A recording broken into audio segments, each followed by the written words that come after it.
მოგესალმებით მეგობრებო, უყურებთ ექიმის დღეურების მეორე გადაცემას პირველ პოდკასტში იდეაში სახელის თქმა გამომრჩა, ასე ვთქვათ და დღევანდელი ჩვენი სტუმარი იქნება ექიმი, ფსიქოლოგი დავით ამირეჯიბი, რომელთანაც ვფიქრობ, რომ ძალიან საინტერესო საუბრები გვექნება და შევეხებით ძალიან ბევრ საინტერესო თემას. და საინტერესო უნდა იყოს, ესე ვთქვათ, როგორც მედიცინის წარმომადგენლებისთვის, ასევე საზოგადოებრივ მაცხოვრებლებისთვის, იმიტომ რომ ეს პოდკასტი ემსახურება ორივეს, როგორც ავამაღლოთ მედიცინაზე რაღაც შეხედულებები, ასევე ხალხშიც, ესე ვთქვათ, ცნობიერება ავამაღლოთ შეძლების დაგვარად. როგორ ხართ ბატონო დავით? სტუდენტობიდან, ესე ვთქვათ, ძალიან დიდი დრო გავიდა ჩვენი შეხვედრიდან და როგორ ხართ, მოგვიყევით, რა შვებით? ხო, გამარჯობათ პირველ რიგში, გილოცავთ ამ გადაცემის გაკეთებას. მადლობა. პირველი გადაცემა უკვე გასულია. ბევრი გასული იყოს კიდე, იმიტომ რომ რამდენთაც მე მესმის, ესაა ძალიან მნიშვნელოვანი წამოწყება. იმიტომ რომ საუბარი მედიცინაზე საქართველოში, სამედიცინო პრობლემებზე, ესე იგი, სხვადასხვა დარგებზე მედიცინის, რა. როცა მაყურებელს აქვს საშუალება გაეცნოს უშუალოდ წარმომადგენლებს ამ დარგების. შეიძლება ინტერაქტივიც გქონდეთ, რამდენადაც ვიცი, ესეც, ესე იგი, მომავალში შეიძლება რაღაც. ესე იგი, სამედიცინო პრობლემებში გარკვევა და ინფორმირება არის ერთ-ერთი მე მგონი პრიორიტეტი, რაც უნდა იყოს საქართველოში და მე ბევრი გადაცემა არც ვიცი ამის შესახებ, და ძალიან გამიხარდა, როდესაც შევხვდი. დიდი მადლობა. თქვენ გადაცემას და ასე ვთქვათ, ამ წამოწყებას ძალიან მომეწონა და იმ წუთში დაგთავდით, ასე ვთქვათ. ძალიან კარგი. მიზანიც ეს არის, რომ ხალხი დავაინტერესოთ ამ ყველაფრით და ამ ყველაფერზე ვისაუბროთ რეალურად და შეგვიძლია დავიწყოთ მაშინ პრინციპში. ხო, ესე იგი რაღაცა ჩავინიშნე დღეს. ხო. ჩემის აზრით რაც მნიშვნელოვანი თემებია.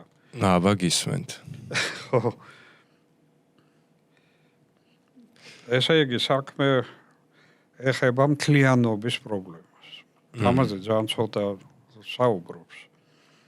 არც არის გათვითცნობიერებული ჯერ ჩვენთან ეს პრობლემა. ხო, მე ჩემ ლექციებში ასეთ თემებს ვეხებოდი. მოდი, იცი როგორ ვქნათ ბატონ დავით. გავიცნოთ, ესე ვთქვათ, დავსვათ რაღაც კითხვები, დავსვათ კითხვებს და აუცილებლად იმ თემებზეც ვისაუბროთ, რასაც თვლით, რომ ესე ვთქვათ, მნიშვნელოვანია ავამაღლოთ, ესე ვთქვათ, ხალხის ცნობადობა, იმიტომ რომ აუცილებლად საჭიროა ეს ყველაფერი რა.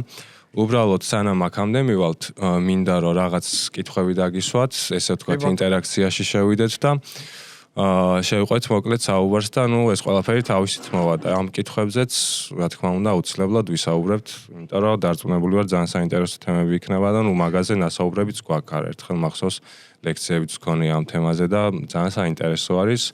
და მაინტერესებს რეალურად პირველი კითხვა ჩემი იმაში იქნება, რომ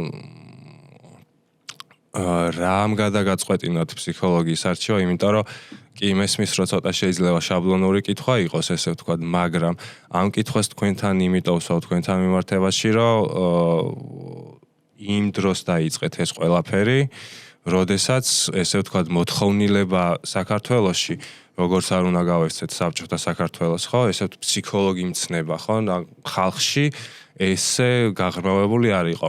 დღესაც კი შეიძლება ვთქვათ, რომ ესე ვთქვათ, მოთხოვნა არ არის, მაგრამ იმასთან შედარებით თუ შევადარებთ, თუნდაც ჩემი ასაკის ხალხის განმოსახედიდან, ახლა ვისთანაც ყოველდღიურად მაქვს ესე ვთქვათ კომუნიკაცია, მოთხოვნილება ასე თუ ისე გაზრდილია. მაგრამ თქვენ აირჩიეთ ეს ყველაფერი ისეთ დროს, როდესაც მოთხოვნილება ესე ვთქვათ არ იყო. პაციენტების მომართვიანობა ესე ვთქვათ ნაკლები იყო რა, ჩემი აზრით. მე დავიწყე იმ დროს, როდესაც ფსიქოთერაპიას არ არსებობდა. ხო, ზუსტად მაგიტომ მინდოდა ამ კითხვის. ფსიქოლოგია როგორც მეცნიერება, მეცნიერული დარგი. და რაც თავარია საქართველოს ყავდა დიმიტრი უზნაძე, რომელიც იყო ესე განწყობის თეორიის, მთელი მიმართულების და დარგის დამფუძნებელი.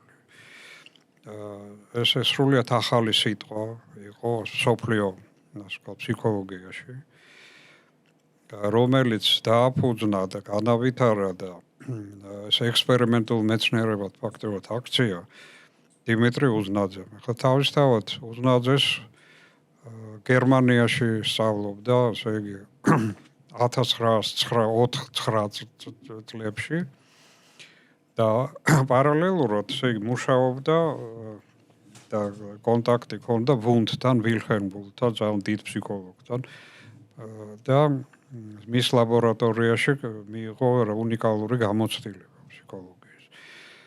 და ესე იგი იქ დაიცვა სხვა შორის დისერტაცია გერმანიაში.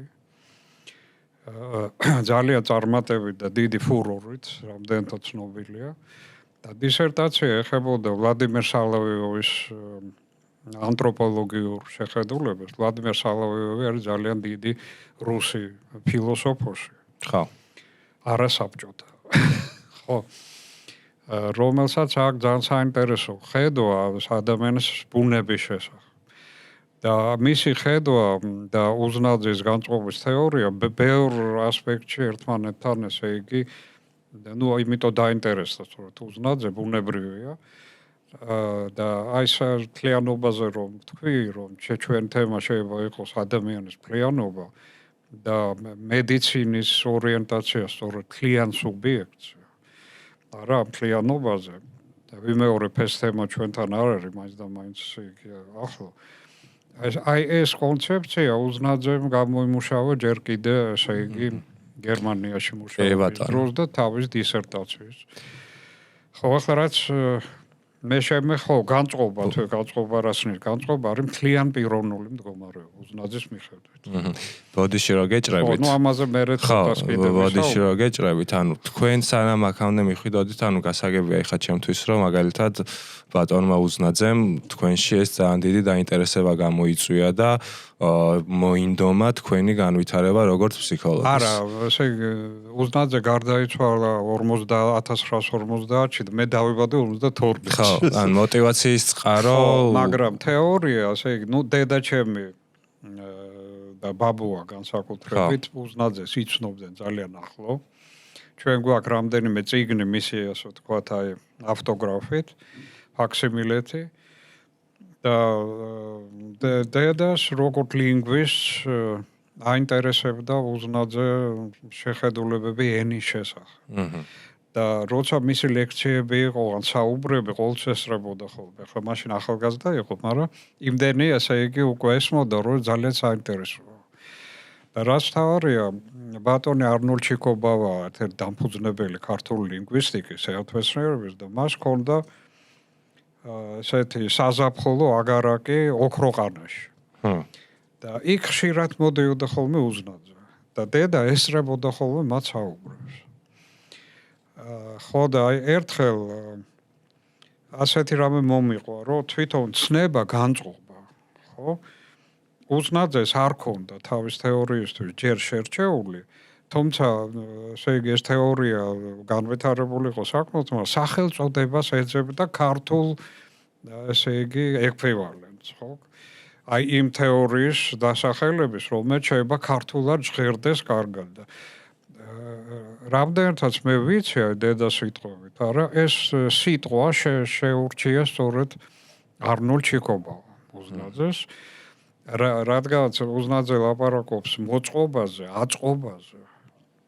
რა, ესე ფსიქიკის, ფიზიოლოგიის, ხო, ნერვული აპარატის ნევროდა ქცევის, აწყობა, მოწყობა და თან განწყობილებაზე, გუნება განწყობილებაზე. ამიტომ არნოლდმა შეურჩია ეს სიტყვა, როგორც ერთი მხრივ აი ემოციის გუნება განწყობის გამოხატულება და მეორე მხრივ სწორედ როგორც აწყობის, მოწყობის, წყობის, არა?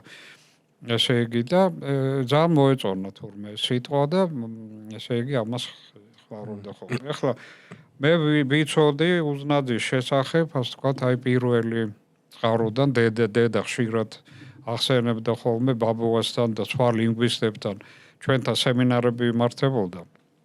სახში ენათმეცნიერო დედა მართავდა. მე ვესწრებოდი ხოლმე და ესე იგი განწყობის და ენის შესახებ ეს მსჯელობები, რა, ძალიან საინტერესო იყო. ეს ერთი მხარე.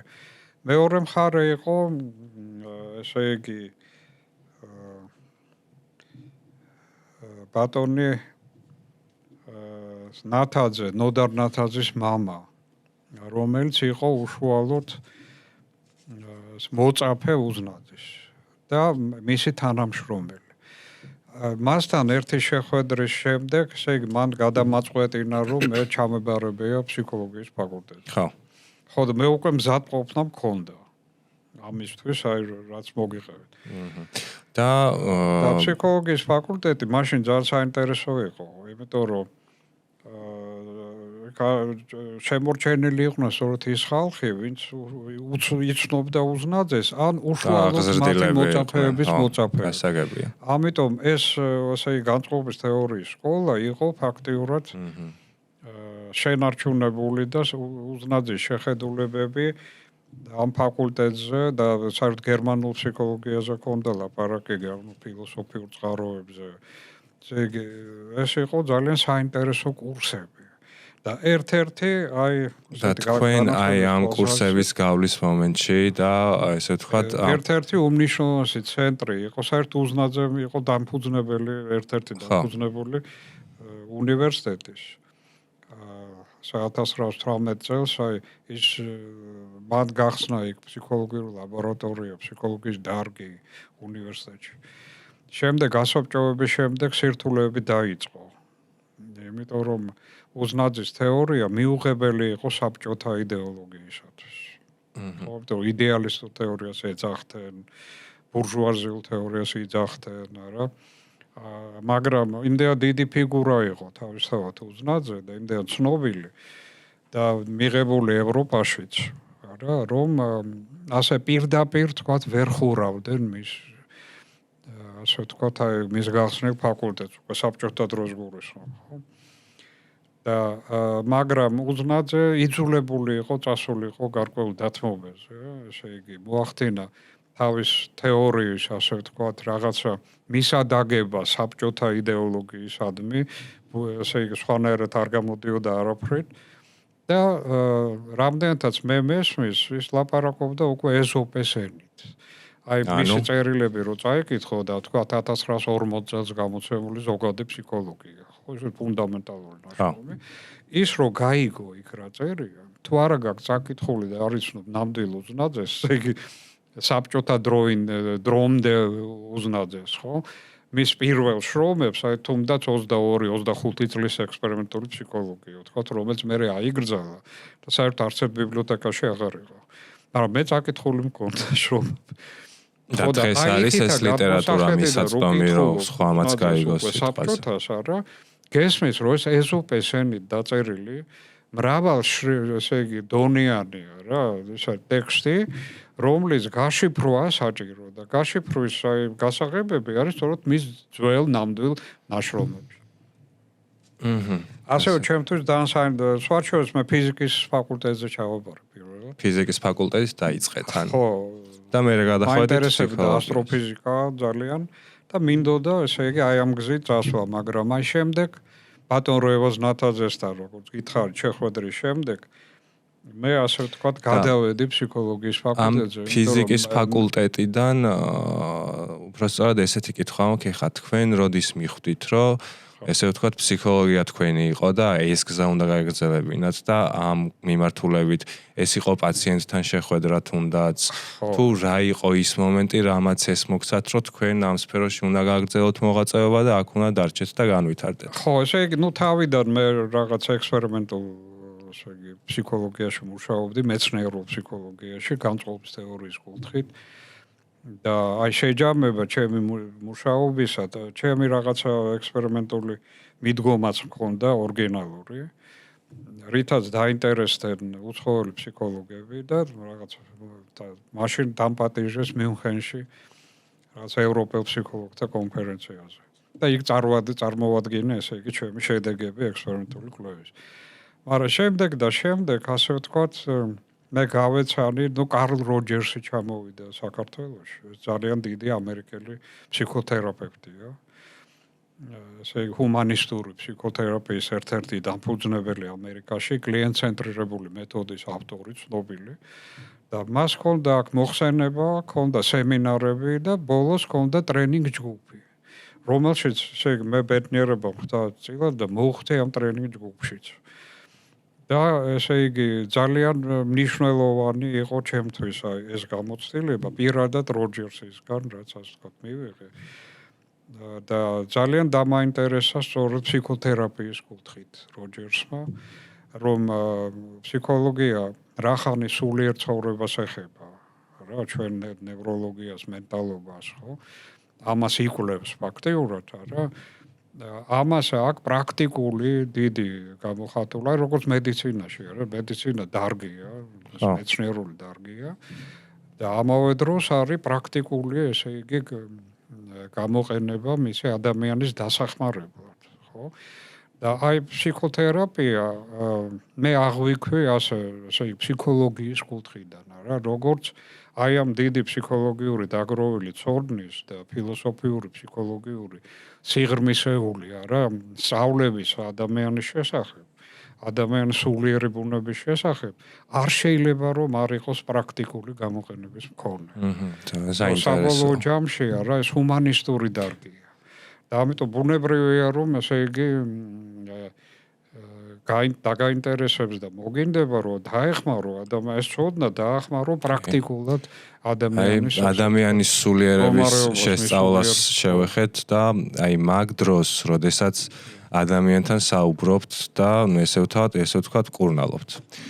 და გესმით ისეთი რაღაცეები, რაზეც ანუ რეალურად მე შეიძლება როგორც ჩვეულებრივ ადამიანს ძალიან ისეთი რეაქცია მქონდეს და თუნდაც რაღაცა შიში გამოიწვიოს, რაღაცა ემოციები გააღვიძოს ჩემში. თქვენ როგორც ფსიქოლოგი ამ ყველაფერს როგორ მართავთ და თუ გქონიათ ისეთი შემთხვევა სიტყვაზე, რომ აი პაციენტთან საუბრის დროს თქვენთვისაც გამოუწვევია რაღაც ემოცია, როცა რეალურად თქვენ მისი ფსიქოლოგი ხართ, მასთან მოსაუბრე ადამიანი და ანუ ეს ყველაფერი უნდა მართოს თქვენ და ესე ვთქვათ, უნდა უკურნალოთ. რა ეს როგორ აკეთებთ ამ ყველაფერს და თუ ყოფილა ისეთი მომენტი, როცა თქვენთანაც ესე ვთქვათ, შემოუღწევია ამ ემოციებს თქვენთან რა. ეს ძალიან საინტერესო კითხვა არის. საქმე ეს არის, რომ ადამიანის შინაგანი სამყარო ფარულია, საიდუმლოება. ჩვენ შეგვიძლია თუ ადამიანი დაგვპატიჟებს თავის შინაგან სახლში, ხო, ეთოსი ქვია ფილოსოფიურად, ამ ესე იგი შინაგან სამყაროს მოწყობას როგორც სახლის, ხო, როგორც ჩვენთვის ახლობელი ჩვეული სამყაროს, მაგრამ მეორე ადამიანისთვის უხილავეს, ხო, საიდუმლოს. აი როგორც ჩვენ საკუთარ სახლში დაპატიჟებ ადამიანს, არა, თუ არ დაგვპატიჟა ადამიანმა საკუთარ შინაგან სახლში ასე იგი არ გაჩვენა, არა რითი არსებობს, რითი ცხოვრობს, რა არის მისთვის ყველაზე მნიშვნელოვანი, რა აღელვებს მას, ხო?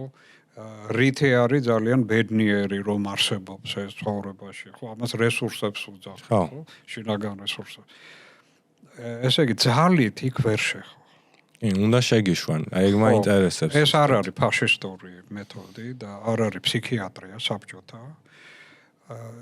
კიდევაც რო იცი რა შეახციო ძალით, რა რაღაც ბულინგით, რაღაცა მედიკამენტების გამოყენებით და ასე შემდეგ, რა.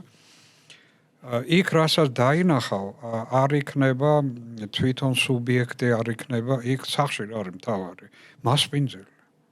და უმასპინძლოდ ხვდები სახში. ხვდები სამყაროში, თვითონ ის ადამიანი აღარ ვარ, იმიტომ რომ ძალით შეხედი, ძალით შეიჭერი.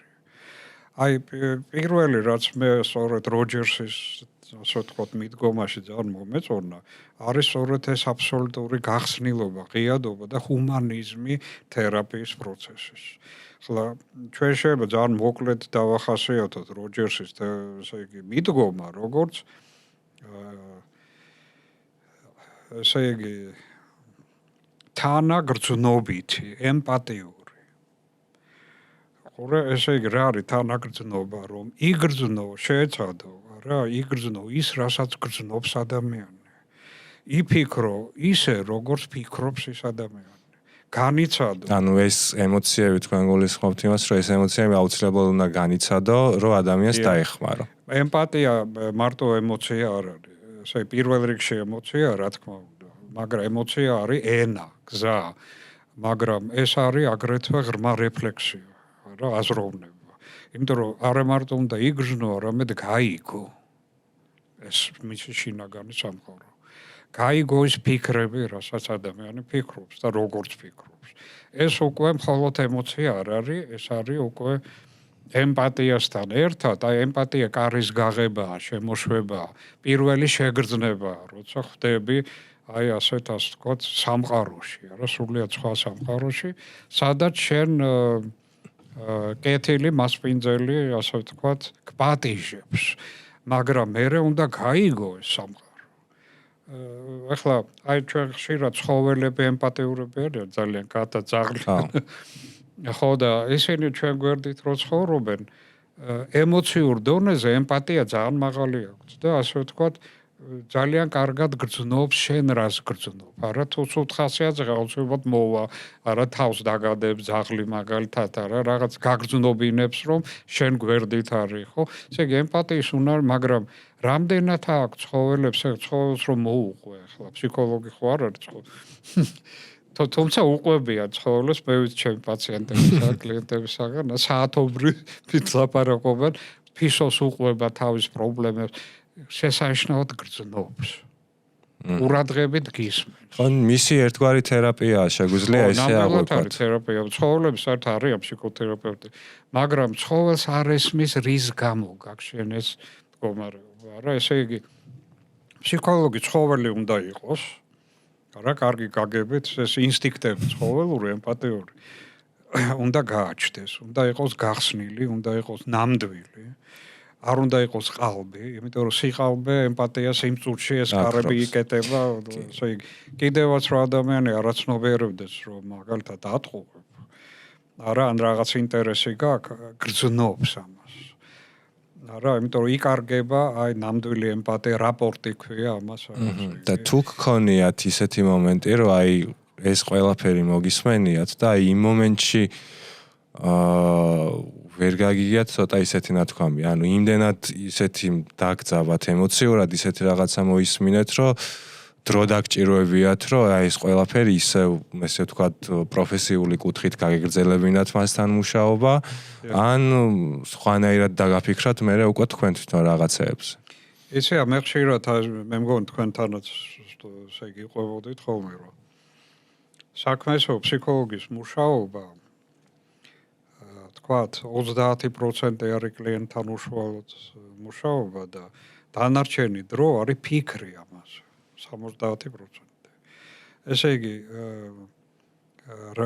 რა გითხრა პაციენტმა, რა რის შესახებ მოგიხო, რა განიცადე, უყურე იმის რეფლექსია, უკვე ემპათიური შენი ბუნების რეფლექსია, ამაზე დაფიქრება. არა, კონტაქტი შენ რეაქციასთან პაციენტთან მუშაობას. არა, ამას ჩვენ ვეძახით მესამე პოზიციას, ეგრე მაგალითად პირველი პოზიცია არის, როცა მე გელაპარაკები შენ თქვათ როგორც ჩემ კლიენტს. ხო. როცა შენ იწყებ მოყოლას შენ თავზე და მე ვცდილობ, ასე ვთქვათ, აი თანაგიგრძნო და შენ სამყაროში შევიდე, იმდენად რამდენადაც შემომიშვებ. იცი რა, ძალიან დიდი ცდილობაა საჭირო და ტაქტი. ესე ვთქვათ, ხაზები სწორად უნდა გადაგაკეთო. ერთ ოთახში, არა, არ უნდა გააღო კარადა და არ უნდა შეიხედო როები უდებს იქ. ან არ უნდა ეცადო მეორე ოთახში გახვიდე, ვთქვათ, იქ თუ საძილე ოთახი, არამე, არა, მანამ არ დაგპატიჟებს. ხო. ხო, ამიტომ ეს არის უაღრესად დიდი ტაქტით მუშაობა. მაგრამ შემდეგ ეს საჭიროებს უზარმაზარ გააზრებას, მოფიქრებას. ესე იგი, შემდეგ სესიებს ვეძახით, ესე იგი ჩვენ შეხვედრებს, შემდეგ სესიისთვის მომზადებას. იმიტომ რომ საქმე ისაა, რომ ამ ადამიანის შინაგან ბუნებაში, მის სახლში შეიჭრა რაღაცა ძალიან არასასიამოვნო, არა პრობლემური. ისეთ თემაზე მიწევს ლაპარაკი, რასიც თავს კომფორტულად არ გრძნობ. ვცდილობ, იმიტომ რომ ასე ვთქვათ, ზდილობიანი ადამიანი აქვს პატიჟებს თავის სამყაროში და ჩვეულებრივ ადამიანები ერიდებიან ლაპარაკს, უცებ თავის რო გახალოს. ხო, რა თქმა უნდა. და არც არის სწორი, იმიტომ რომ ეს პრობლემა კონტექსტშია ყოველთვის. არა, ამიტომ კონტექსტი კი ბინადრობს იმ სახში ან ზოგ ადამიანს სასახლე აქვს მთელი და ზოგ მთელი ქალაქის მერიც არის შინაგანი სამყაროს და ამის გაცნობას უზარმაზარი დრო ჭირდება. ჩემი აზრით უამრავი კულტურული რაღაც არა სილამაზეები არა შიშები ცალკე რაღაც შენობაში შეიძლება იყოს არა ან ოთახში რომელიც ჩაკეტილია პანდორას ყუთივით და იმის გახსნა არავის არ აინტერესებს მაგრამ ეს შიშები აწუხებს ამიტომ ბოლოს ესე იგი მაინც მისასვლელია ერთად უკვე ამ შიშთან და გასარკვევი მისი ბუნება ჩემი აზრით რეალურად მე როცა შემიძლია ისეთ პრობლემაზე ლაპარაკი რომელთანაც ჩემ მეგობართანაც დავილაპარაკებ ესე სადღაც რო წავალ ნებისმიერ ადამიანთან როცა შემიძლია ჩემ რაღაც პრობლემაზე ლაპარაკი ანუ ეგ პრობლემა ჩემთვის რეალურად მოგვარებადია მაგრამ თუ პრობლემა ისეთი მაქვს რომელზეც მე თვითონ შინაგანი სამყარო ესე ხმამაღლა ვერ მალაპარაკებს და ანუ მე ვთვლი რომ უკვე ამ დროს ჭირდება ადამიანი ვინც სათანადოდ გამხსნის მე რეალურად და დამელაპარაკება და ამ ყველაფრის გადაჭრაში დამეხმარება იმიტომ რომ რეალურად მე რო ყოველდღიურად ეხა რაღაც პრობლემა რომ მაქვს სიტყვაზე ყოველდღიური და მე შემიძლია ეს ჩემ მეგობარს უთხრა ჩემი მეგობარი გამონახავს გზას დამელაპარაკება და ნუ რაღაცამდე მივალ იმ ესე ვთქვათ სხვა აზრის მოსმენითაც რაღაცამდე მივალ მაგრამ თუ ჩემ მეგობართან ან ჩემთვის ახლო ადამიანთან ვერ ვსაუბრობ იმ თემაზე რაც შიგნით მაქვს ჩემი აზრით უკვე ამ დროს მჭირდება მე ეს ყველაფერი იმიტომ რომ მჭირდება რომ ეს თვითონ გულში რაც მაქვს ესე ვთქვათ ჩატოვებული ვიღაცამ ამომიღოს და მათქმევინოს და შემდეგ მოვისმინო მისი აზრი დიახ აი მოდი ასე ტერმინი შემოვიტანოთ სამედიცინო მიდგომა ხო? როდის არის საჭირო ექიმი? როდესაც შენ თვითონ ვერ მართავ შენ ჯანმრთელობის მდგომარეობას. ის პრობლემას, რომელიც გაქვს, შეიძლება თავიდან რაღაც კვილი გეტკინოს, არა, ეცადო რაღაცნაირ გამორეცხვა გაიგეთო, სოდიანი წყლით ზოგი ეწევა ხოლმე. მაგრამ ხედავ, რომ ვეღარ ერევი. და იზოლებული ხდები, გაწუხებ ძალიან საქმეს ვეღარ აკეთებ, ხო, ესე იგი უამრავი საქმე ან საინტერესო კონცერტზე გინდა წასვლა, რა დროს კონცერტია, ესე ფაქტიურად ცხოვრება გენგრევა ამის გამო. და თან ვერ მართავ შენ ესე საშინელი განცდავა, ხო? გჭირდება დამხმარე. ეს არის სამედიცინო მიდგომა, სამედიცინო მოდელი, ხო? დიდი სახიფათო მომენტია, განსაკუთრებით, როდესაც ფსიქოლოგია ეხება.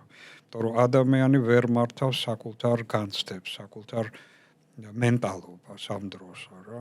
ხდება ხშირად აგრესიული ამ დროს, ვერ მართავს აგრესიას. სხვის მიმართ არის აგრესიული. მერე ძალიან ნაღლობს, რა, იმიტომ რომ რაღაც სისულელეს გააკეთებს, მერე ეს ემატება კიდე როგორც სერიოზული პრობლემა, იმიტომ რომ ახლობელ საყვარელ ადამიანთან ამ უმართავი რაღაცა შინაგანი იმპულსის გამო, აფექტის გამო დაენგრა ურთიერთობა.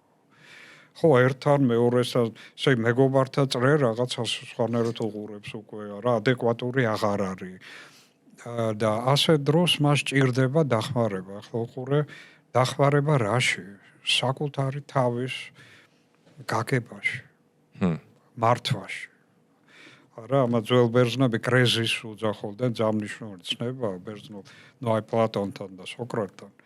ძამნიშნული ცნება, რომელიც გულისხმობს იმას, რომ ადამიანის უნარი, ასე იგი, სხვა ნებისმიერი სამყაროში არსებული რა რაღაც მოვლენის, ასე იგი, ასე სპეციფიური უნარი, მხოლოდ ადამიანს რომ აქვს, ეს არის საკუთარი ცხოვრების, ფიქრების, ქმედებების, არა, მართვის უნარი. აი შენ თუ შეგიძლია მართო შენი თავი, შენი ქმედებები, შენი ურთიერთობები, მაშინ შენ გაკრეზისი და ჩვენ ვამბობთ უზნაძე იტყოდა რომ ეს არის პიროვნული შემდგარი პიროვნება ჩამოყალიბებული პიროვნება რა კრიზისის უნარის მქონე ნუ მენეჯმენტი მაგალითად თანამედროვე აქედან მოდის რა საფუძვლები არის ასეთ პლატონის მოძღვრებაში კრიზისის შესახებ ადამიანის არსია ეს უყურე როდესაც შენ აღარ შეგიძლია კრიზისი მეორე ადამიანი ხდება თითქოს იცი როცა ექიმთან გაქვს საქმე ის მაინც სხეულს ეხება და როცა ფსიქოლოგთან გაქვს საქმე შენ საკუთარ მენტალურ სულიერ არსს ეხება ამიტომ იქ იცი მიყოლა სხვა ადამიანის შესრულება იმის გეგმის შენ უნდა გახდე ისეთი როგორც ის ხედავს უნდა დაიჯერო მისი ანალიზის შენ თავი თვითონ კი არ უნდა გაანალიზო არამედ დაიჯერო მისი ანუ იმისი გონება როგორ უყურებს ამ ყველაფერს და იმ მოხდები ავტორიტარულ სამყაროში რომელსაც საბჭოთა კავშირი ქვია იმიტომ რომ ფსიქოლოგი გახდება ამხანაგი ბრეჟნევი აუცილებლად მას ძალიან მოსწონს ეს იმიტომ რომ ცე ადამიანს საერთოდ ინტუიტურად არა რაღაც ბუნებრივად მოსწონს როცა დომინირებს სხვა ადამიანი ეს თუ ფსიქოლოგმა არ გააცნობიერა ის გახდება უბრალოდ ლეონიდ ილიას ძე და ასე ვთქვათ ძალიან მოეწონება ის რომ ამდენია და კაშპიროვსკი ხო ამდენი ადამიანი აბსოლუტურად ექვემდებარება და ემორჩილება მის სიტყვას მას შეუძლია ჰიპნოზი გაუკეთოს შეუძლია დააგდოს ძირს არა ასე ვთქვათ რაც გინდა ის აკეთებინოს და ამით ამაყობს და ადამიანს რომელსაც აქვს შინაგანი პრობლემა და ესე იგი კრიზისის აღდგენის ნაცვლად როცა ფსიქოლოგი მართავს და შენც მოგწონს იმიტომ რომ იცი რა მისი აზრები, მისი ფიქრები, მისი კონცეფცია შენ შესახებ ეს თუ შენ მიიღე და ასე ვთქვათ იდენტიფიკაცია ამასთან გააკეთე და იდენტური გახდი ფსიქოანალიტიკოსის ანალიზის რა ასე შემთხვევაში შენ მშვიდდები წყნარდები იმიტომ რომ მისი ანალიზის მეთოდით ან ენას გასავლის ანალიზი ეს ამას ნიშნავს ხო რაღაცა მისი თვალთახედვით რო ხედავ შენ სამყაროს ეს რაღაც წესრიგი შემოდის ხო და ერთი შეხედვით შენ ხდები ბედნიერი და ამას ქვია რა ნუ თავიდან თუ ეწინააღმდეგები და ანალიზში წინააღმდეგობა ძალიან ცნობილი ტერმინია და ყოველთვის ხდება პაციენტის მხრიდან, მაგრამ იქ არის მთელი რიგი მეთოდები, რომელთაც უნდა დაძლივოს წინააღმდეგობა და გადახვიდე უშუალო თერაპიულ ეტაპზე. არა, როგორც ფსიქოანალიტიკოსებს ეს. მაგრამ ფსიქოანალიზში შენ მაგივრად აზროვნებს ანალიტიკოსს, მაინც. ხო, თუმცა თანამედროვე ფსიქოანალიზშია რა, რაღაცნაირად გაწონასწორებულია, რომ შენც აანალიზებ, მაგრამ იმ ენით აანალიზებ, იმ მეთოდებით აანალიზებ, რომელსაც გაძლევს ინსტრუმენტს ფსიქოანალიტიკოსი და მისი სუპერვაიზინგის, ანუ მისი მუდმივი ყურადღების არა სივრცეში იწყებ ანალიზს შენი პრობლემა მასთან ერთად არა მე გამიჩნდა ასე რომ წამყვანი და გურუ მაინც ასე ვთქვათ ლეონიდ ილიასძე რჩება ის გეუბნება შენ როგორი ხარ როგორი არ უნდა იყო როგორია წესიერი საბჭოთა ადამიანი ხო თუ ფსიქიატრიულ კლინიკაში მოხდი დიდი სახელმწიფოებრივი არსებობს საბჭოთა რა არის შიზოფრენია ჩამოწერილია თუ შენ შიზოფრენის დიაგნოზი ხარ შენ უნდა ამ წიგნში რაც შენ შესახებ წერია ის დაიჯერო. გესმით? ჩაგიბეჭდან. და თუ დაიჯერებ, შენ კარგი პაციენტი ხარ, იმიტომ რომ ასე ვთქვათ, საბჭოთა ფსიქიატრი ხედავს, რომ შენ აღიქვი ეს თერაპია, რომ შენ მიხვდი, რა ვინ ხარ და ხარ ავანტყოფი. გაგაორებები და ასე შეიძლება ბევრი ტერმინები შემოდის და ცნებები რომელსაც შენ იჯერებ აბსოლუტურად და ხდები ისეთი როგორც ამ სახელმწიფოში არის. ბევრი კითხვები დამბადა რეალურად ახლა. და თუ ასეთი არ გახდი, მაშინ ისჯე. იმავე ფსიქიატრიულ კლინიკაში. ეს ხო დროებითი თერაპია გამოდის, მაშინ იმიტომ რომ ის პაციენტი გარკვეული დროის შემდეგ კრიზისი დაკარგული. მიხვდება ამ ყველაფერს და ბევრად უარის მდგომარეობამდე მივა ჩემი აზრით. ესე იგი შენ აბსოლუტურად დამოკიდებული ხდები ექიმზე. დაკარგული გაქვს ესე იგი ეს კრიზისის უნარი, არა, პიროვნული საწყისი და ხდები, ნუ მენტალური მონო, ახლა ძალიან პრიმიტიულად რო ვთქვათ, ეს მონობის გარკვეული ფორმა. საბჭოთა მოქალაქეები ყველანი მონები ვიყავით. იმიტომ რომ საბჭოთა იდეოლოგია არა მარტო სოციალურ-ეკონომიკურ სამყაროს მართავდა, არა, არამედ ზურებოდა თავის იდეოლოგიით შენ, ასე ვთქვათ, მენტალურ და შენ იძულებული იყავი გეფიქრა როგორც ამხანაგი სტალინი. შენ თუ არ ფიქრობ როგორც ამხანაგი სტალინი და არ ცხოვრობ ისე როგორც ცენტრალური კომიტეტის დადგენილებებში არის, არა, მაშინ შენ გაუცხოებული ხდები საზოგადოებაში და ისჯები. როგორ უნდა გამოვიდეთ ამ ყველაფრიდან თუ ესეთ ვითარებაში ვართ და ესე ვთქვათ ფსიქოლოგია ესეთ შეგვხვდა სამწუხაროდ, რომელიც ჩვენზე манипуლირებს და ჩვენზე ჰიპნოზს აკეთებს. ამ შემთხვევაში რა შვებით? პირველ რიგში პაციენტის განმოსახედიდან როგორ უნდა მივხვდე მე, რომ იცი რა მე ეს ადამიანი კი არ მკურნალობს, მავნებს პირიქით და ესე ვთქვათ თავის ჭკუაზე დავყავარ და ის ამ ყველაფრით სიამოვნებას იღებს. დიახ. ჯერ დავაფიქსიროთ ერთი აზრი, ამ მთლიანობაზე დავიწყეთ ხო ლაპარაკი, რომ განწყობა მთლიან პიროვნული მდგომარეობაა და უზნაძისთვის ყველა საინტერესო და მნიშვნელოვანი სწორედ მთლიანობის კონცეფცია. აი, როდესაც ჩვენ გვაქვს საქმე ამ სამედიცინო მოდელთან, ცუდ სამედიცინო მოდელთან, ფსიქიატრიაში და ფსიქოთერაპიაში, რა იკარგება მაშინ? კრიზისი. და კრიზისი რა არის? ეს არის მთავარი, ესე იგი, თავარი ასპექტი მთლიან პიროვნული მოწყობის ადამიანის. თუ არ არის კრიზისი, შენ მთლიანობა არ გაქვს საკუთარ თავთან პირველ რიგში. იმიტომ რომ საკუთარ თავის მიმართ გაქვს უნდობლობა. ზოგჯერ უბრაზდები მას, იმიტომ რომ ის კომკავშირში გიშლის ხელს რომ შეხვიდე და გახდე კარგი კომკავშირი რაღაცებს, ესე იგი, ამიტომ ის უნდა იყოს სადღაც ჩაკეტილი, აი როგორც ბავშვი, ცელკი ბავშვი რო არის, ხო?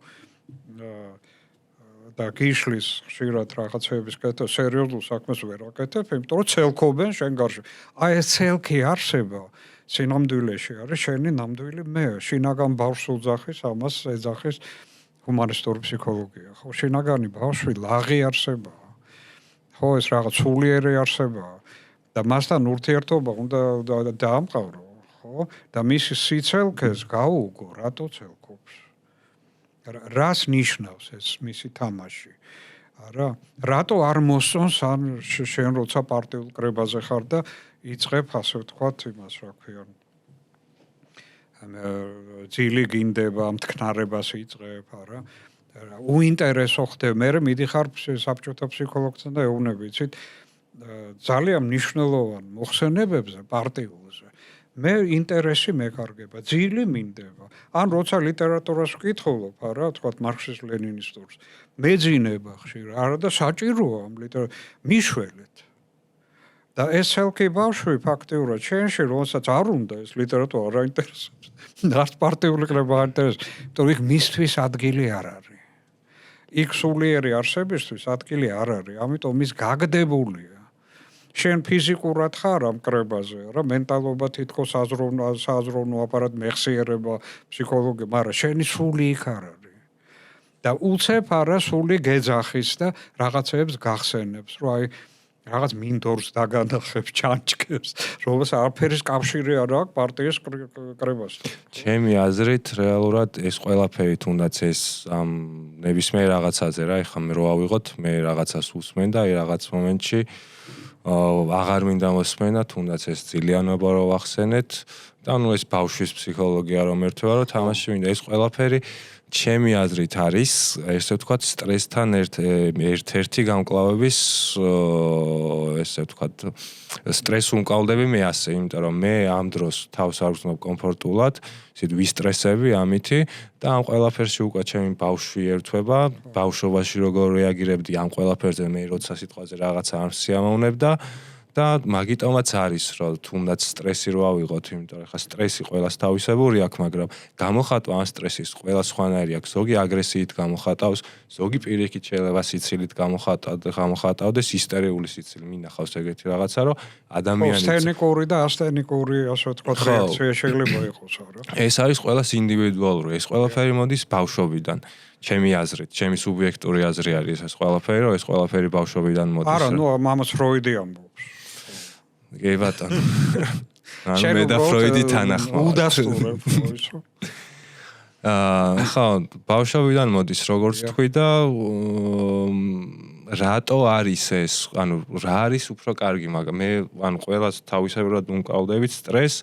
ჩემთვის შეიძლება 100%-იანი ფორმულა სტრესის გამკლავების იყოს, რომ მე სიტყვაზე დავჯდე და გავაკეთო, რავი, თუნდაც დავჯეთ აქ და პოდკასტის ჩავწერო და მე ამ ყველაფერმა იმ სტრესი მომიხსნას რაც მქონდა და სხვა ადამიანისთვის შეიძლება იყოს ვიღაცის მიმართ აგრესიის გამოხატვა და თუნდაც ვიღაცის მიმართ დაცინვა და ასე შემდეგ.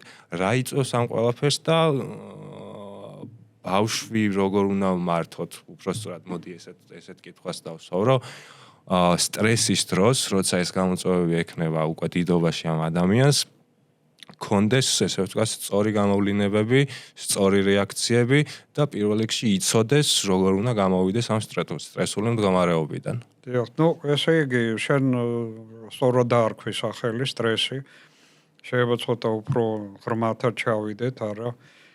ვთქვათ, ფობიკური მდგომარეობები, პოსტტრავმული მდგომარეობები, პოსტტრავმური სტრესული მდგომარეობები უკვე განვითარდეს, არა?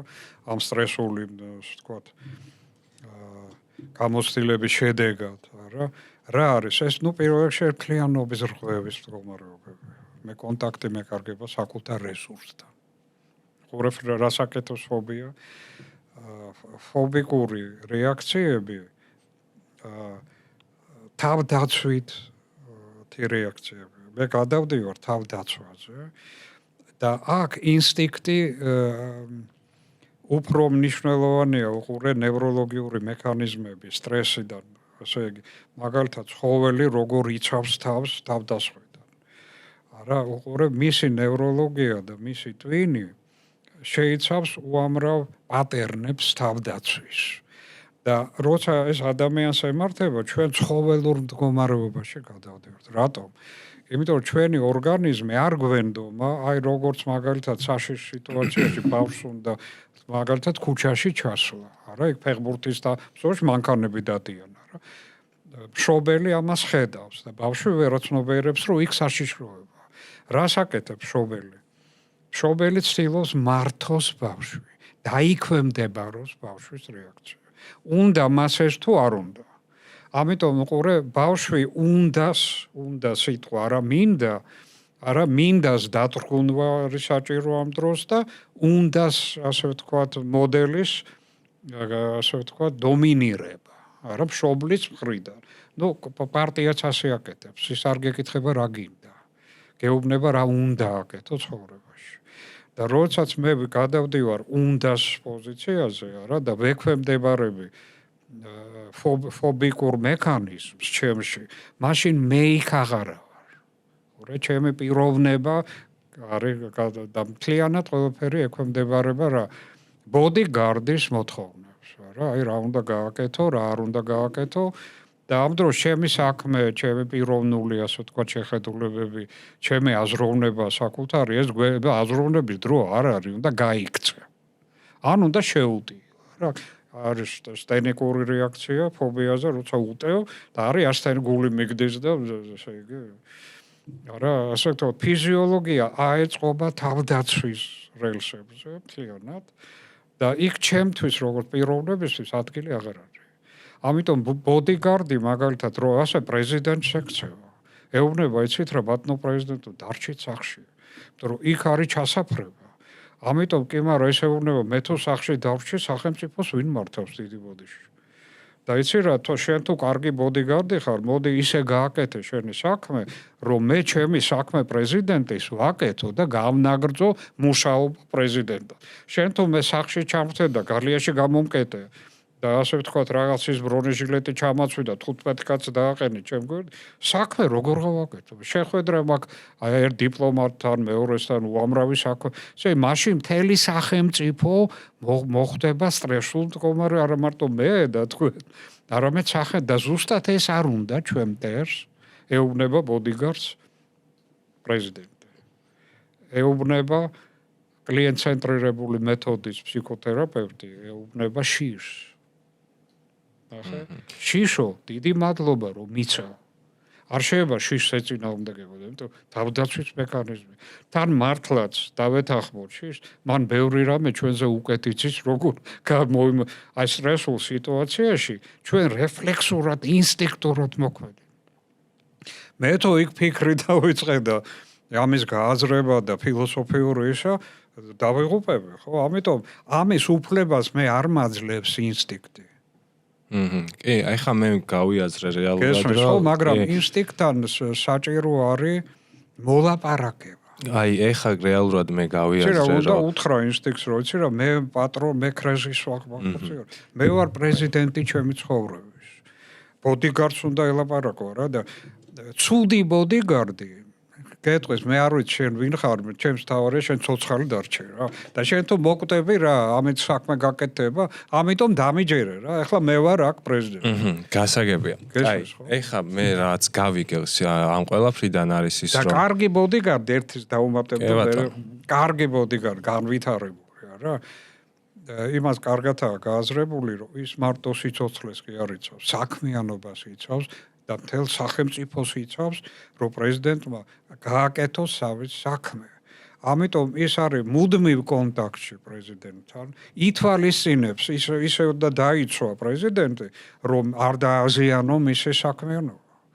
ეს ძალიან მაღალი დონის დაცვა, სახელმწიფო დაცვა.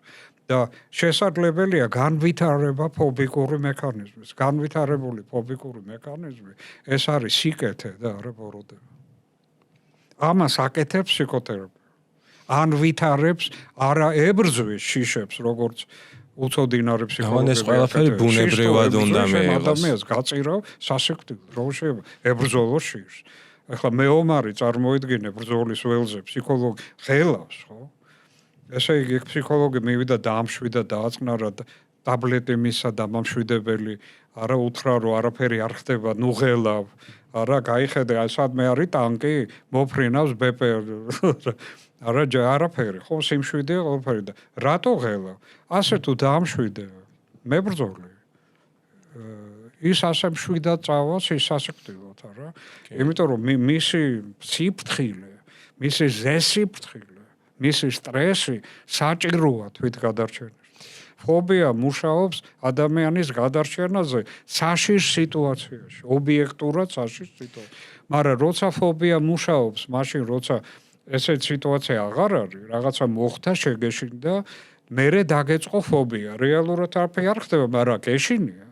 ეს ფობია არის ნარჩენი ფობია, პოსტტრავმული მდგომარეობები უკვე სადაც არის მოლაპარაკებები, საჭირო ფობიკურ მექანიზმს, ამიტომ აქაც ჭკვიანია ფობია. უყურე დღეს შენ გადადიოდი ქუჩაში, მანქანა გეჯახებოდა, შეგეშინდა. მეორე დღეს დგეხარ ნაბიჯ ვერ ადგავ. გეშინი ამასობაში არაფერი, მანქანა არ არის. ის გაკ დატოვებული. ხო, აქ უყურე აქ საჭირო არის, მაგრამ ფობია ჭკვიანია, ის გეუბნება. ცირა მე სტატისტიკით ხელმძღვანელობ და მე მაგ გამოცდილება ადამიანიდან მოყოლებული. გაცილებით უფრო ჭკვიანი ვარ ვიდრე შენ. იმიტომ რომ შენ რამდენი წლის ახარ, ნუ თქვა 80 სიღავ კი. 80 წელი რა არის? მე ესე იგი ასეულობით 1000 წლის დახვეწილი გამოცდილება მაქვს როგორ დაგიცვა. სახეობა როგორ დავიცვა, არა მარტო როგორ ინდივიდი. და შენ მეჭკუას თუ შეიძლება ნუ მასწავლე, ფობია გეუბნება. ამიტომ მე რო გაშინებ ახლა შენ რო ქუჩაში ვერ გადადიხარ, იმიტომ რომ სტატისტიკურად რახან ეს ერთხელ მოხდა, შეიძლება მეორედ გამეორდეს. ეხა რა დაკითხვა დამება და მე ამ ყველაფრიდან ბოდიში ჩაგეჭრებით. ერთი მიღება მადლობა აუცილებლად. თო დაცვის მე ხო. კი ბატონო. რა კითხვა დამება და ეხა მე რეალურად კი ბატონო, ეს ფობია ჩვენ ესე ვთქვათ გადამრჩენელი არის და ინსტინქტი არის რა, მაგრამ ძალიან ჭკვიანი გადამრჩენელი. კი, რა თქმა უნდა. მაგრამ არსებობენ ისეთი ადამიანებიც, რომლებიც ესე ვთქვათ overthinker-ები არიან, overthinking-ში გადადიან და მუდმივად ამ სტრესში იმყოფებიან ნებისმიერი თუნდაც უნიშნელო სიტუაციის გამო, ჩემი გადმოსახედიდან. და ანუ მათთვის ახლა რეალურად ამ ყველაფრის მართვა მათ უკვე სამართავი აქვთ ეს ყველაფერი, იმიტომ რომ აი პასტა რო აიღო და მელანი გაუვიდა და ხელზე ესე ვთქვათ წაესვა. ამისგანაც კი შეიძლება ისეთი ემოციები გამოიწვიოს და ისეთი ტრიგერი მიცეს, რომ რაღაცა სტრესი განუვითარდეს ამ ყველაფრისგან და ამაზე ზედმეტად ბევრი ფიქრი დაიწყოს, რაზეც ახლა მე რეალურად ფიქს არ დავიწყებ, იმიტომ რომ ჩემთვის პირადად იმდენად უმნიშვნელო რაღაცა არის და იმდენად მარტივად მოსაგვარებელი პრობლემა არის, რომ ზედმეტ ფიქს, ესე ვთქვათ, არ თulis საჭიროდ, რომ მე ამაზე ვიფიქრო და ამან სიტყვაზე რამენაირად დამსტრესოს. და ანუ ასეთი ადამიანის კატეგორიების შემთხვევაში რა ხდება? იმიტომ რომ ამათთვის ესეთი ადამიანებისთვის ჩემი აზრით ეს ფობია უკვე პრობლემას წარმოადგენს. ანუ როდესაც ყოველ ნაბიჯს რაღაცის გეშინია და რეალურად ეს ყველაფერი გაბრკოლებს, იმიტომ რომ წინ ვერ დგავ ნაბიჯს, ეს უკვე პრობლემა არის. ამ დროს რა ხდება? დიახ, ეს არის ფობიის არსი, ხო, რომ ჯერ ერთი გენერალიზაცია ხდება ფობიების. ის იწყება ერთი მცირე რაღაცა თქვათ ლოკალური შიშით, აი ამ ადგილას არა მიბმული, იმიტომ რომ აქ თქვათ აქ მოხდა ის მანქანა, ამიტომ ფობიას ეს აქ დახსომებული და ასე, მაგრამ შემდეგ ხდება გენერალიზაცია. ანუ ფობიას უნდება უყურე ბოდიგარდი ცდილობს უკვე გენერალიზაცია ხდება დაცვის აუცილებლობის. თუ მართლა იყო რა ვიღაც მკვლელი მოსული მაგალითად არა, ამერიკის პრეზიდენტი მოკლეს, ხო? ბოდიგარდმა ვერ დაიცვა. შემდეგი ბოდიგარდები უფრო მეტად, ესე იგი, შემტევი გახდნენ პრეზიდენტის მიერ, რომ ცდილობენ დაიქვემ, იმიტომ რომ აი ეს მოხდა, ეს გინდა, ანუ ძლიერდება ფობიკური მექანიზმი. კი არ სუსტდება, ძლიერდება. გესმის? ხო, ამიტომ უნდასა და მინდას შორის ესე კრიზისი რა არის? მინდათი ცხოვრება. რა მინდა იმით ცხოვრობ და არა იმითი რა უნდა ვაკეთო. და ფობია უნდას მექანიზმია მთლიანად.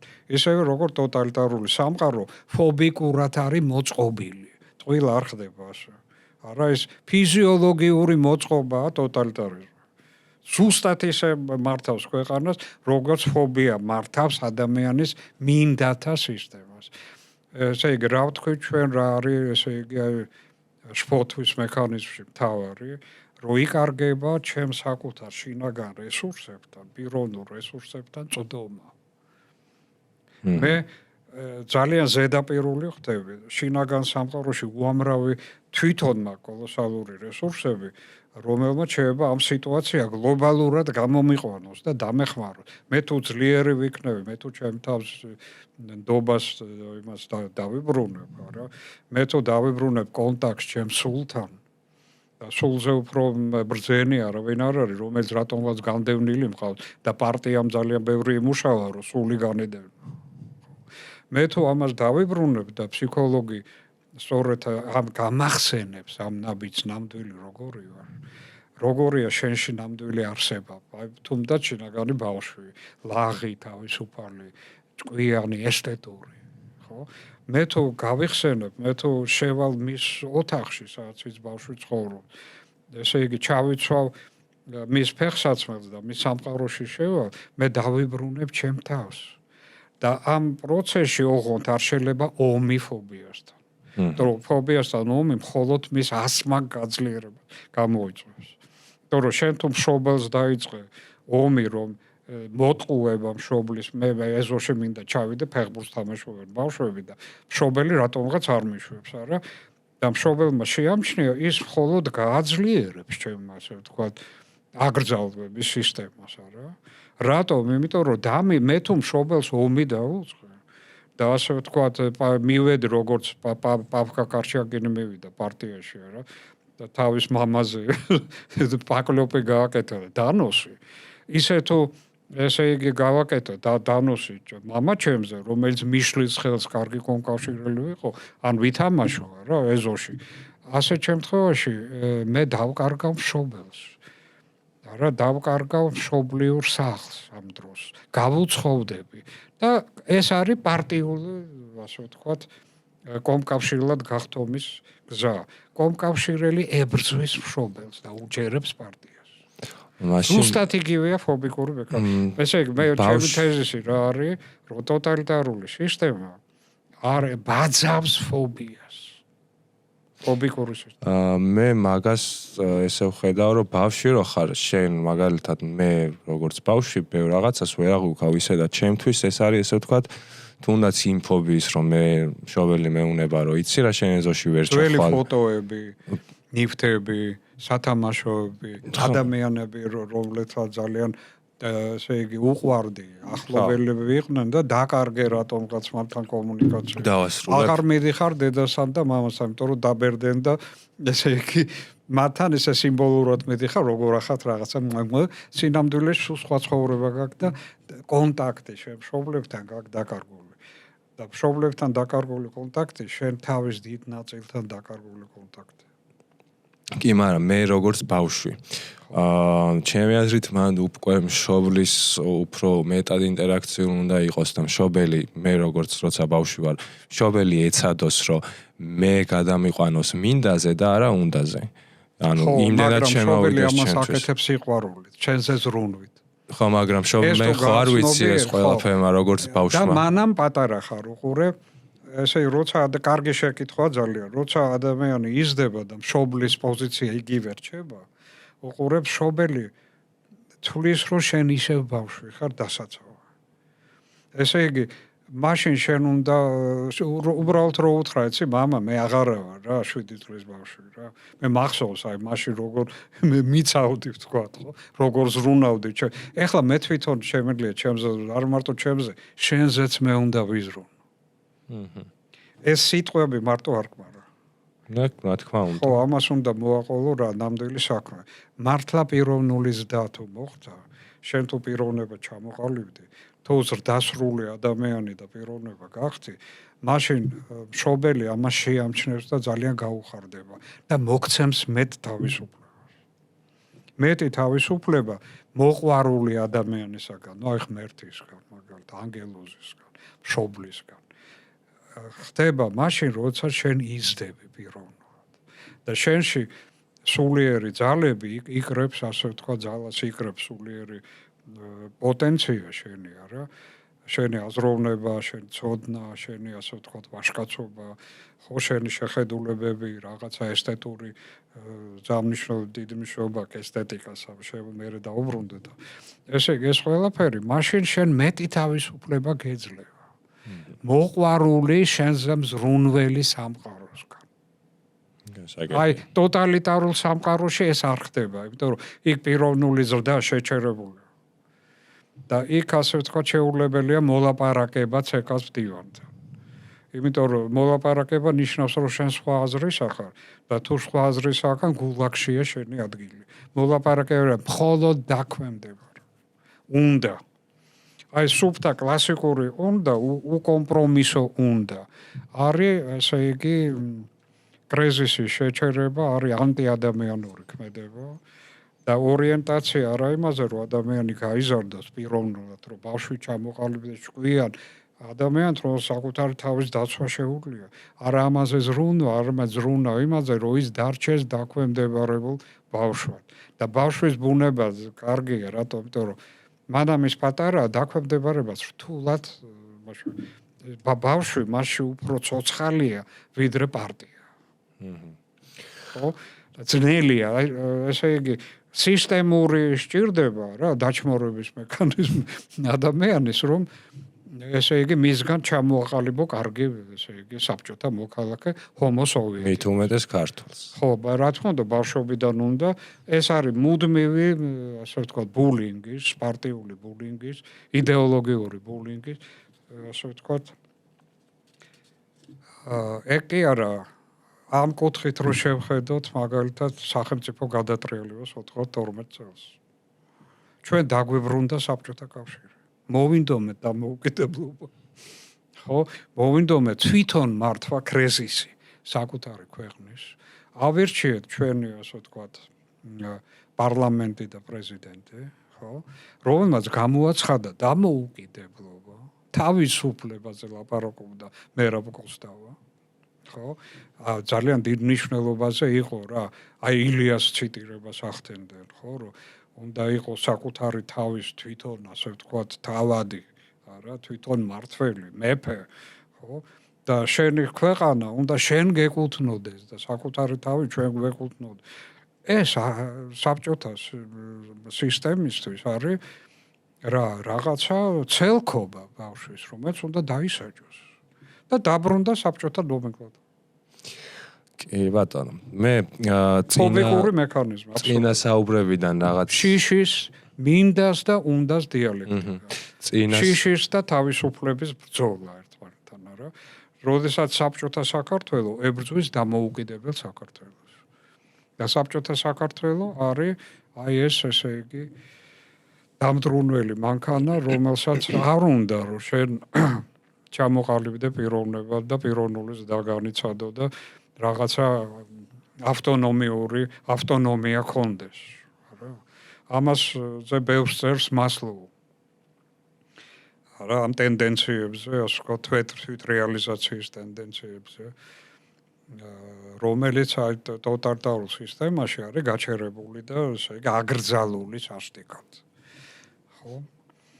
ამიტომ ესე იგი რა არის მთავარი ამ დროს, როცა სტრესი ცხოვრობ, აღადგინო კავშირი შინაგან სამყაროსთან.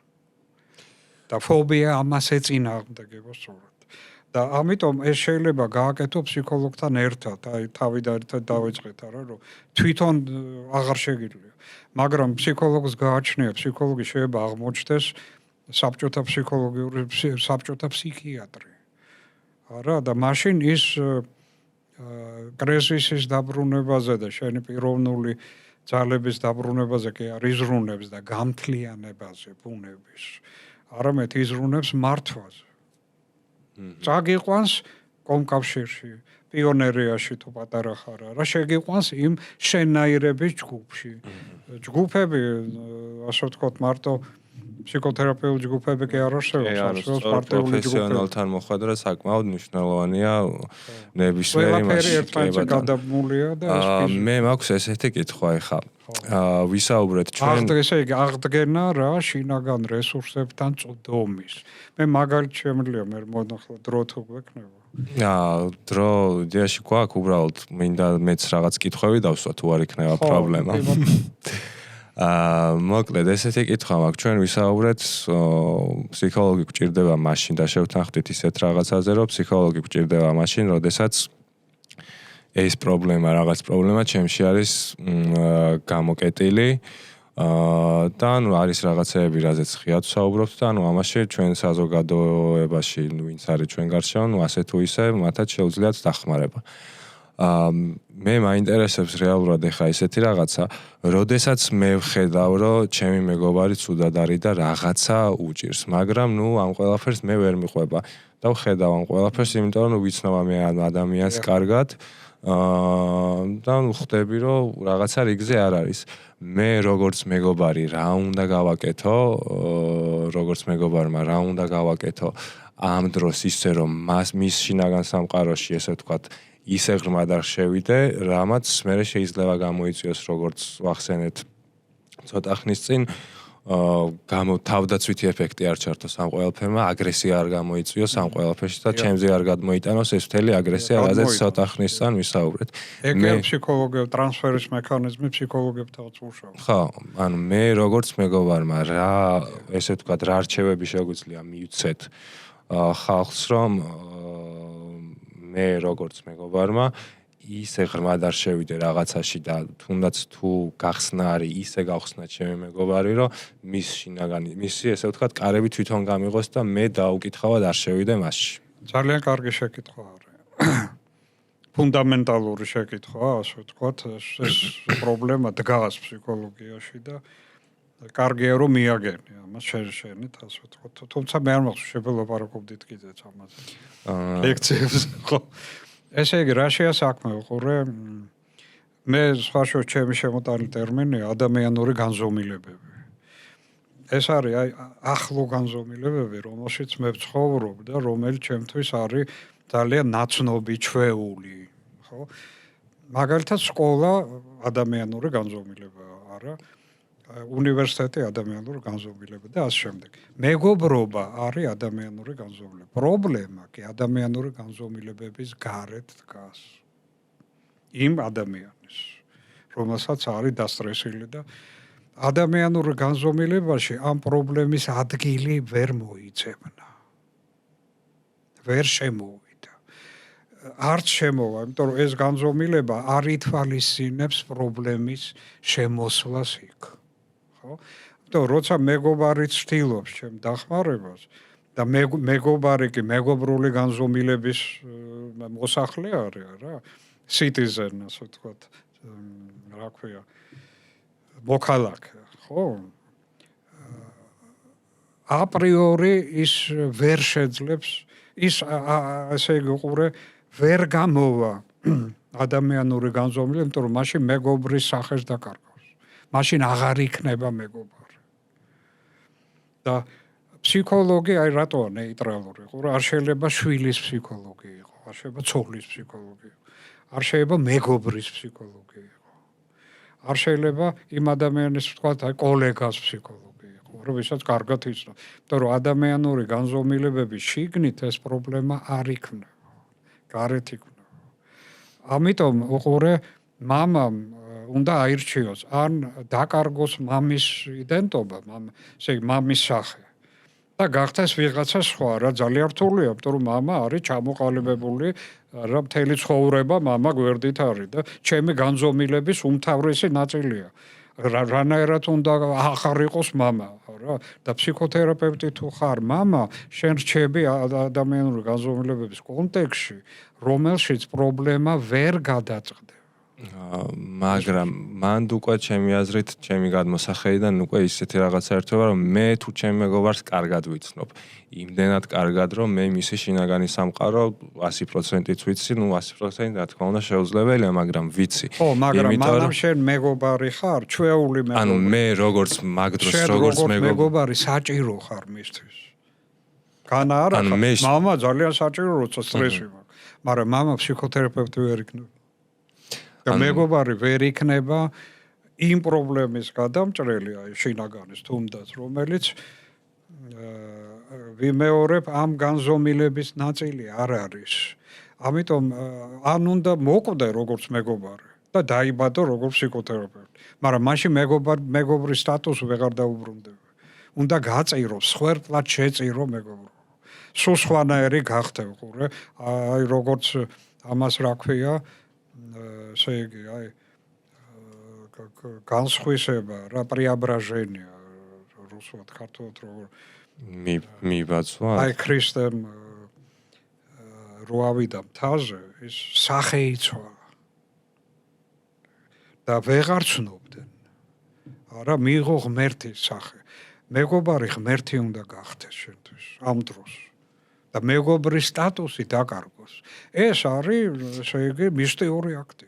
ანუ მე თუ დახმარება დამჭირდა, ანუ სწორად გავიგე თუ არა მაგას ვკითხულობ. მე თუ დახმარება დამჭირდა და თქვა ჩემ მეგობარი შემოვიდა ჩემში, მე მას მეგობრად ვეღარ აღგვიქვა. მე მას მეგობრად უკვე ვეღარ აღვიქვაო. ესე გამოვიდა.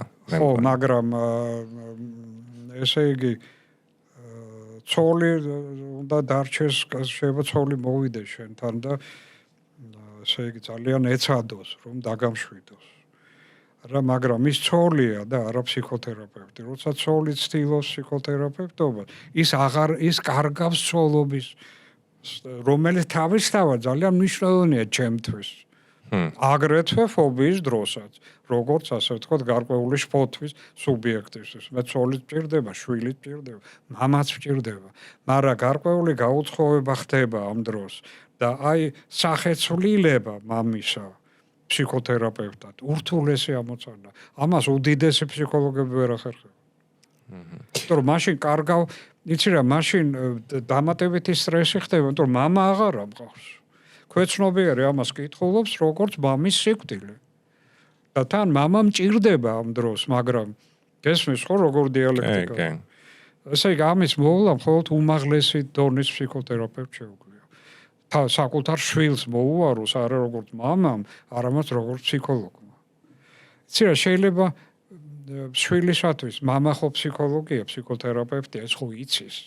ამიტომ დამეხმარე რა.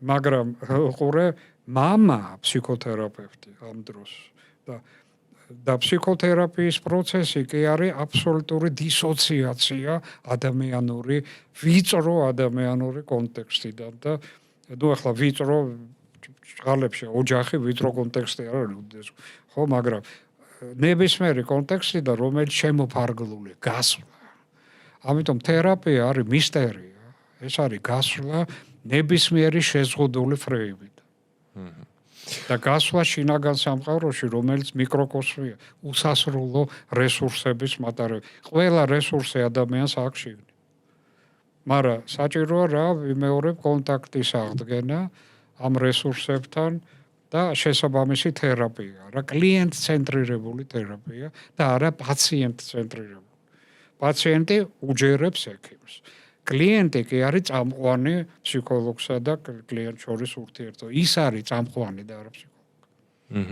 და აი რატო კრიზისი არ უნდა დაიკარგოს ამ დროს რა მაინტერესებს იცით ანუ რა არის თუნდაც თქვენი მიდგომა რომ მაინტერესებს მე რეალურად როდესაც თქვენთან პაციენტი მოდის და ან თქვენი მიდგომა როგორი არის ის იმისთვის რომ ის გახსნათ და ესე ვთქვათ კარი გაგიღოთ როგორც ვთქვათ და მერე უკვე შეძლოთ მისი დახმარება შენ თუ უთხარ იცი მე ექიმი არ ვარ მე ვარ ფსიქოთერაპევტი თან აი ასეთი კლიენტ-ცენტრირებული ვერ გაიგებს აბა მე მოვედი თქვენთან იმიტომ რომ მე ვარ აბა ცუდად რა ამას ავანტყოფობა ქვია მის ენაზე ხო ესე მან არ იცის ის ტერმინოლოგია ახლა ცუდი ფსიქოლოგი დაიწყებს ამ ტერმინოლოგიის სწავლებას შეყვანას ფსიქოლოგიის ენაში არა თუმცა რატო ცუდი ფროიდი აკეთებდა ამას 5 წელი გრძელდებოდა რატო იმიტომ მას შეყავდა ფსიქოანალიზის სამყაროში ფსიქოანალიტური სიმბოლოების სამყაროში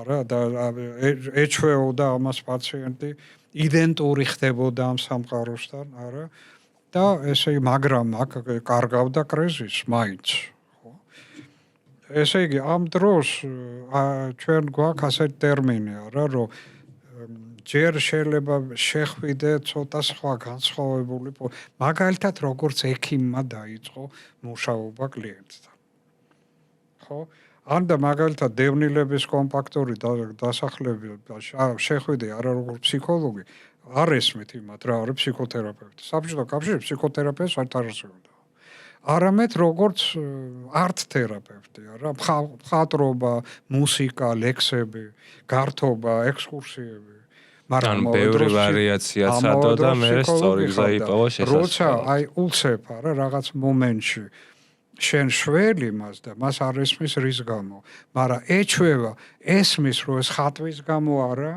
არამედ აი ასეთი ხატვის გამო ნელ-ნელა შენ მისთვის ხდები მნიშვნელოვანი სწორედ როგორც თერაპევტი და არა როგორც მხატვარი მაგალითად და რამდენი სეანსი არის ხოლმე საჭირო ამ ყველაფერს ჩვენ შევდივართ ერთი სახით მაგრამ ვაკეთებ ჩვენ საქმეს ჯერ აი ესე ფარულად არა იმიტომ ფარულად იმიტომ რომ ვიმალები იმიტომ რომ არ ესმის და როცა ის რეალურ შედეგს იღებს ის ჩემში დაინახავს აი იმ სახეს რომელიც მას ამ შედეგს აძლევს მე თუ კარგებს აი მე ვეუბნებით რომ ეს სახე ჩემში ქვია ფსიქოლოგი და მოდი ფსიქოლოგთან გქონდეს ურთიერთობა. მინდა უკვე ესმის, იმიტომ რომ განიცადა შვება. მაგრამ ეს არის ძალიან ფრთხილი მისვლა. არა შეჭრა ჯიქურ, არამედ ძალიან ფრთხილი გაღება კარისა, აი სულიერ სამყაროსთან კონტაქტის, რომელშიც მეგზური გჭირდება, როგორ დანტეს ცნობილ რა ქვია კომედიაში ღვთაებრივ კომედიაში მეგზური გჭირდება რომ შეგიყვანოს იქ რომელსაც ენდობი და მიყვები არა მაგრამ ესე იგი ეს მეგზური ძალიან ფრთხილად შემოდის როგორც შენი მეგობარი როგორც მხატვარი როგორც პოეტი არა როგორც ადამიანი რომელსაც ბუნება უყვარს და მიყავხარ ექსკურსიაზე ტყეში და ჩიტების ხმას ასმენინებს მე და ელაპარაკება ჩიტები რას გიყვებიან და ბავშვი ყვება ჩიტის ნალაპარაკებს და ჩიტის ნალაპარაკები რო გაიგო ეს არის შინაგანი სამყაროს გახსნა რა იმიტომ რომ ეს მედიტაციაა აი ამ ფრთხილი ნაბიჯებით არა შენ ფაქტიურად იწყებ მეტი და მეტი ფსიქოთერაპიული რესურსების და მეთოდების გამოყენებას და ბავშვს ეს მოსწონს უკვე იმიტომ რომ შვებას ხედავს აი მაშინ არა ყველა დანარჩენი სახე შეიძლება გადადო გვერდით და დარჩე მასთან როგორც ნამდვილი ასე ვთქვათ თერაპევტი, მისი მოყვარული, რომელსაც ძალიან უნდა რომ ის იყოს კარგად, უნდა რომ იყოს ძლიერი და უნდა რომ მართოს საკუთარი თავი თვითონ. ეს თუ ფსიქოლოგს არ უნდა, ის არის პარტიული მოღვაწე კომუნისტი და არა ფსიქოლოგი. ეს უნდა გვინდოდა. ექიმსაც ეს უნდა უნდადეს, რომ ადამიანი დადგეს ფეხზე, იმიტომ რომ თვითონ მართოს თავის ხო. იყოს ისეთივე კარგი სპეციალისტი, როგორც იყო დაავადებამდე. არა თუ მაგალითად სპორტსმენი იყო და ფეხი მოიტეხა, არა, აღუდგეს თავისი სპორტული არ შეუშალოს ფეხმა, მაგალითად ტენისში, არა, თორემ ბრწყინვალე ტენისი. ადამიანმა დაიბრუნოს თავის თავისუფლება. და კრიზისი თავის როცა ექიმი ამას აცნობიერებს, რომ ამისთვის მკურნავს. მაშინ ძალიან ეს არის ასეთი მედიცინა, არის წარმატებული მედიცინა. ეგ არის მთლიანობითი მედიცინა. ეს ყველაფერი გავიგებ, მაგრამ ჩვენ ესე ვთქვათ სტუდენტი ლექტორის როლებიც გაგვიზიარებია ერთმანეთში. და აქედან გამომდინარე დამებადა მე ესეთი კითხვა. რას როდესაც პაციენტი მოდის და რაღაცის განკურნვა უნდა და ეს ყველაფერი გასაგებია და ნუ შეიძლება ჩაკეტილი იყოს და რაღაცა სხვადასხვა მეთოდების დაგჭირდეთ, რომ ესე ვთქვათ გახსნათ და შეხვიდეთ მასში. მაგრამ როდესაც თქვენ ჯგუფთან, სტუდენტების ჯგუფთან ატარებთ ლექციას, ვიქნები პირდაპირ, რომ მე რეალურად ახლა მეორე კურსზე ვიყავით მაშინ და ან სკეპტიკურად უყურებდი ამ ყველაფერს და ზოგადად ამ საგანს უყურებდი რა სკეპტიკურად. და ნუ ესე ვთქვათ მაგასაკში მით უმეტეს როდესაც პატარა ხარ ცნობიერება იმ დონეზე არ არის ახლა ამაღლებული, რომ ფსიქოლოგის როგორც საჭიროება მიუხედავად იმისა, რომ გაზრდილია ადრეულ წლებთან შედარებით, იმიტომ რომ ნუ ჩემი ასაკის ხალხს უკვე დავით ფსიქოლოგებთანაც დადიან და ნუ თერაპევტებზეც და ასე შემდეგ რა. მაგრამ სანამ მაგასაკამდე მივა ადამიანი, რომ ეს ყველაფერი გაიაზროს, რომ მას ფსიქოლოგი ჭირდება და სტუდენტობის წლები რო ავიღოთ. უყურებენ ხშირ შემთხვევაში სკეპტიკურად. თქვენ რას აკეთებთ ამ დროს, რომ ეს ყველაფერი მოხსნათ, იმიტომ რომ ამას ემატება სტუდენტის სკეპტიკურობა, ამავდროულად ინდივიდუალური სესიები არ არის, ეს ყველაფერი ჯგუფური სესია გამოდის. და ამ ყველაფერთან თქვენი გამოწვევები გექნებათ დარწმუნებული ვარ და გამკლავება მოგიწევთ. მე არ ვიცი არ მახსოვს რომელი წლის ჯგუფი იყო თქვენი. საქმე ისაა, როდესაც კონკრეტულად დასულში მივედი პირველად. მე მქონდა შეხვედრა რექტორთან და მე აუხსენ ჩემი მეთოდი.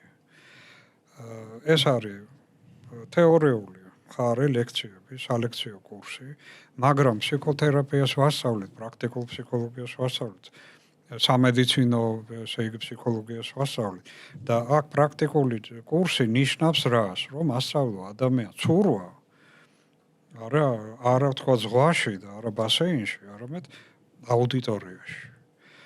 არა, ვერასწავლო, შეიძლება მოძრაობები ასწავლო, შეიძლება სადოქტორო დაიცვას ცურვის იმაში შენმა სტუდენტმა, რა, მაგრამ არც ერთხელ არ შეცუროს ზღვაში. ეს აუხსენი და ვთხოვე, რომ ესე იგი ჩემი მეთოდი ასეთი არის მეთქი, გარდა თეორიული სემინარების, მე მაქვს პრაქტიკა, ფსიქოთერაპიული პრაქტიკა, როგორც ჯგუფური, ისე ინდივიდუალური, ოღონდ არა იმ აუდიტორიაში, რომელიც კლასის გავს კლასს, ხო? არამედ თქვენ დარბაზი გაქვთ მეთქე სპორტული დიდი და საკონფერენციო აი იმ დარბაზში მე შემიძლია მეთქი მოვაწყო ესე იგი რეალური ჯგუფური სესიები და ვასწავლო ამ შემთხვევაში სწავლა და ცურვა არა ერთმანეთს შეუხამო და ვასწავლო იმ სიტუაციაში, სადაც რეალურ პრობლემებზე არის ლაპარაკი. მე მახსოვს რეალურად პირველად რომ საკითხები რაც გავლილი გვაქვს, იქნება აპრობირებული და გადაწყვეტილი რეალური სესიების დროს.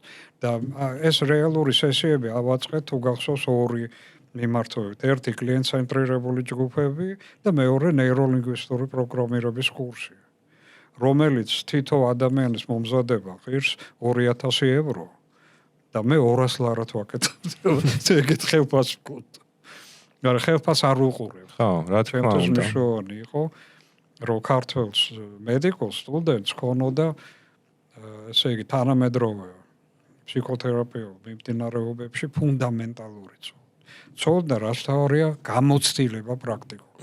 კი, საინტერესო იყო ნამდვილად, იმიტომ რომ ჩემთვის პრაქტიკულ ნაწილზე რო გადავედით, მახსოვს რომ პირველად ვნახე ისე ფილმებში მქონდა უამრავი მეთოდები ფილმებში მქონდა მარტო ნანახი რეალურად ესე წრეზე რო დაждდებოდნენ ადამიანები ფსიქიატრთან, ფსიქოლოგთან და თუნდაც რავი ალკოჰოლიკების ფილმები რაზეც დიადებში მუშაობა, ტრიადებში მუშაობა. როცა შენ ხარ ფსიქოთერაპევტის გარკვეული ინტერესები გამოიწვია ამ ყველაფერმა. სუპერვაიზინგი ხო გავს მესამე პოზიცია. ესე იგი ეს არის უამრავი, მთელი ასე ვთქვათ, მეთოდოლოგიური კურსი, რომელიც კონკრეტული პრაქტიკული უნარჩვევების გამომუშავებაზე არის გათვლილი და ექიმი ჩამოყალიბებული ფსიქოთერაპევტი ხდება. ამიტომ ის უბრალოდ თეორიული ცოდნა კი არა აქვს, არამედ პრაქტიკული მას შეუძლია დაელაპარაკოს რა თავის პაციენტს. ასე ვთქვათ, ამოიღოს ის ინფორმაცია, რა ემართება მის შინაგან სამყაროს, როგორია მისი შფოთვა, რა კლინიკური შფოთვა, ესე იგი სამედიცინო პროცედურებისადმი შფოთვა. რა უნდობლობა, რომელსაც ვერ არ უნდა რომ ახლა უძდელი იყოს და არ გენდობი უთხრას ექიმს, არა, მაგრამ ნდობა სჭირდება გარკვეული მიდგომები ნდობის გამოხმებას, არა, საუბრები პაციენტთან, ყურის დაგდება, შესვლა გარკვეულ სიღრმისეულ კომუნიკაციას. ჩემი პრაქტიკიდან გამომდინარე, მოსმენას ერთ-ერთი მთავარი როლი აქვს პაციენტი ექიმის ურთიერთობისას. ძველი ექიმები ხო ეგრე იყვნენ. ძველი ახლა ძალიან საინტერესო რაღაცა ასკლეპიუსთან დაკავშირებით, ახლა ვერ მოვასწრებ, რომ დიდი თემაა. მაგრამ ძველი ექიმები ყველა იყო ფსიქოთერაპევტი ამ დროს. და მეტად ფსიქოთერაპევტი, ვიდრე რაღაც პროცედურების, თქვა სამედიცინო პროცედურების ჩამოყალიბება. და ეს შველოდა ძალიან, იმიტომ რომ იცი, განკურნების მომენტში ადამიანი მთლიანია. ის თუ რა ხდება ჩვენ მენტალობაში, ჩვენ ცნობიერებაში, აირეკლება იმ წუთში ჩვენ სხეულს. აქ თუ არის შიში, გულისცემა იცვლება, ესე იგი, სუნთქვის ტიპი იცვლება, წნევა იცვლება, სეკრეცია რა, იმეების, ესე იგი, გადასტრუქტურირდება მთელი სხეული, ფობიკური, ესე იგი, ფობიკური სხეული ხდება. აქ კი არ რჩება ფობია, რამაც სხეულში გადადეს. კი ბატონო. ამიტომ და პირიქით, მე თუ რესურსი მოვაძებნინე ადამიანს, არა, დავამშვიდე რაღაცა ვაზიარები შინაგან სულიერ სამყაროს გავახსენე, სხეული სრულიად სხვა ხდება. რაც ჭირდება მედიცინას, იმიტომ მედიცინას არ ჭირდება ფობიკური სხეული. რა წამალიც არ უნდა მიიღო შენ, თუ სხეული ფობიკურია, ის წამალი ვერ იმუშავებს როგორც წამალი. იმას ჭირდება ადეკვატური სხეული, რო წამალმა იმუშავოს. გესმის ხო? მთლიანობა თავი და სხეული, სულიერი სამყარო და ფსიქიკური სამყარო და მენტალური და ფიზიოლოგიური პროცესები ერთი მთელია. კი ბატონო. ეს არის მთლიანობა. ძალიან საინტერესო გამოვიდა. შეგვიძლია მოდგონი გავიდეთ ნელა ბოლოში.